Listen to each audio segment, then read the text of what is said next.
let's say for someone who's born without like a good father figure, where would they go out in the world, or like what spheres of influence would they try to expose themselves to like gain access to that fountain of health and knowledge that a good father figure should have provided them to in the first place? Okay, well, partly, I mean, certainly to some degree, a good mother can provide that, right? To some degree. Although it's hard for one person to be everything. Right. You know, and I think one of the conundrums that face women, and this is a tough one, and this is why I think women are higher in trait agreeableness and higher in trait negative emotion, is that, you know, the primary problem that a woman has with an infant is why not throw it out a window? Because it's very annoying, right? I mean, it's there all the time. It's constant demand. It's absolutely constant demand, tremendous dependency. And so a woman has to be tilted towards mercy. That's how it looks to me. Right. And especially during, it's so important during especially the first year when children are so unbelievably vulnerable. And so I think it's very difficult for women to be merciful like that and to make the shift to encouraging disciplinarian.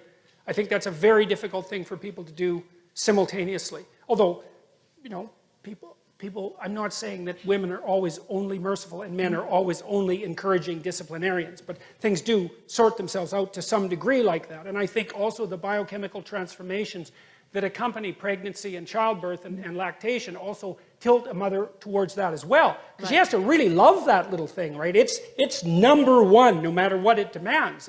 And then telling it what to do and making sure it's behaving properly, that's a whole different issue. Now, but the kids who lack fathers, I mean, first of all, they can find that to some degree in their friends. Okay. And that's often what fatherless boys do in particular. They go into gangs. And they generate the missing masculinity in the gang. Well, that's not so good because, like, what the hell do they know?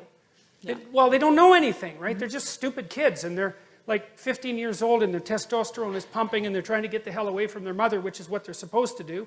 And they're not in the right position to exercise any authority over themselves. So that's not good. They can find it in education, they can find it in books, they can find it in movies, they can find it in sports heroes and so forth, because the image of the father is fragmented and distributed among the community. Okay. But it's very, very difficult to not have a father.